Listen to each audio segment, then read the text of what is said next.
everyone, so today I'm going to be unboxing this Radeon Sapphire RX 7900 XTX. This is the Pulse branded version of the card, and I'm doing this as part of a broader gaming build system that I'm doing. Check my channel if you want to see a video on the entire system and see the performance of this. But for this video, I'm just doing the unboxing.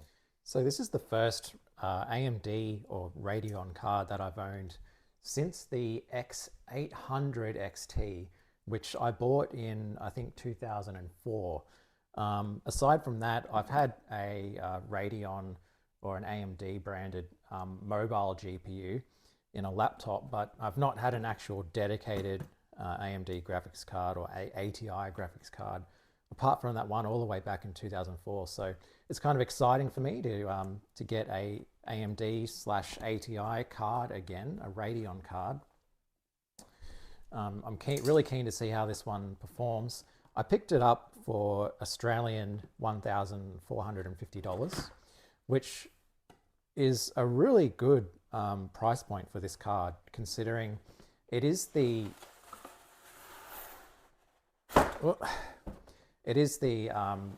highest spec AMD graphics card, and it's it's still around $300 cheaper than the RTX 4080, the cheapest RTX 4080, which it's competing with. So yeah, out of the box, it is this is it's obviously one of the most affordable 7900 XTX models. So it doesn't come with too many bells and whistles, but straight out of the box, we've just got recyclable packaging.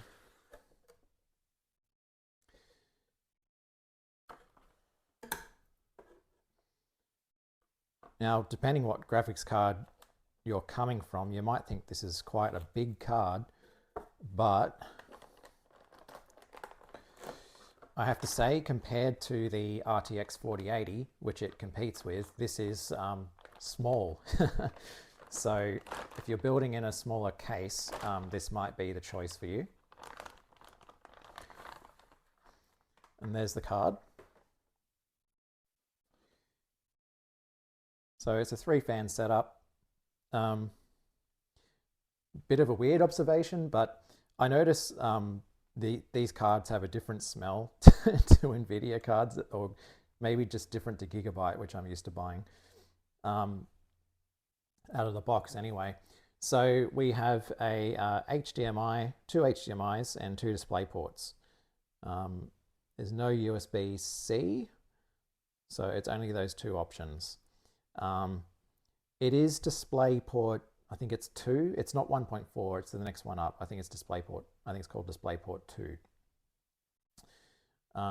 Yeah, and it's about 2.5 slots wide, 2 to 3, between 2 and 3 slots wide. Whereas my 4080 is like 3 to 4 slots wide, so quite a bit more compact.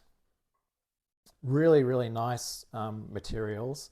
I love the color, dark and red, and the PCB is black as well.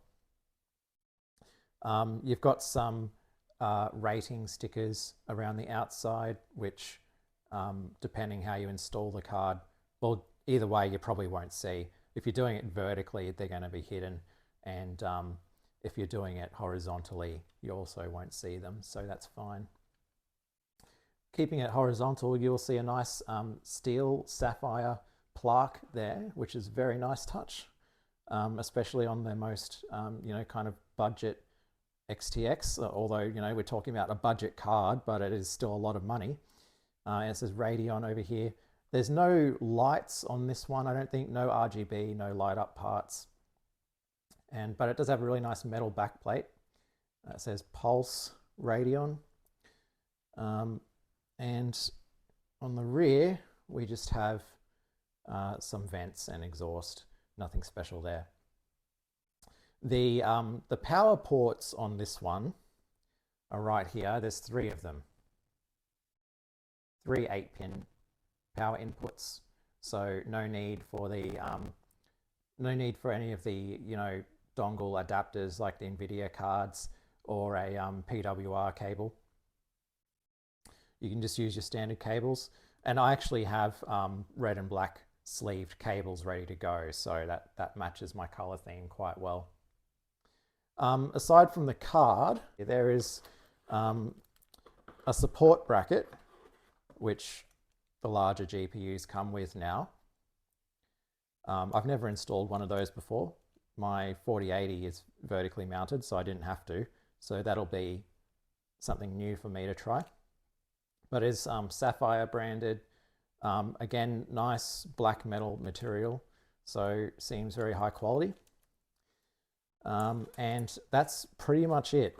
As for paperwork, you just get the support bracket installation guide and the graphics card installation guide itself. You know, how much you need that, I don't know. You just you plug it into your motherboard, you screw it in, and then you plug in the power cables. It's pretty easy. To power this graphics card, I've purchased a 850 watt power supply.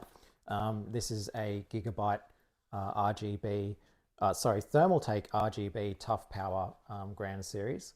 The only reason I went with Thermaltake is because I already have the sleeved cables for Thermaltake brand. If I didn't have those, I actually wouldn't recommend Thermaltake. There's a lot of other better brands for power supplies, and I've had trouble with the Thermaltake products in the past. But yeah, 850 watt gold rated. I think 850 is probably the minimum I'd recommend for a system running the 7900 XTX.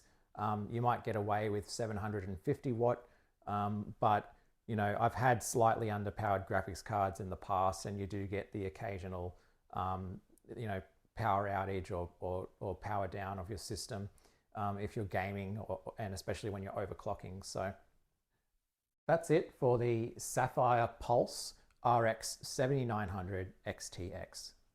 And like I said, check into my channel for the complete system build, which is a $2,500 Australian budget, air quote, gaming machine.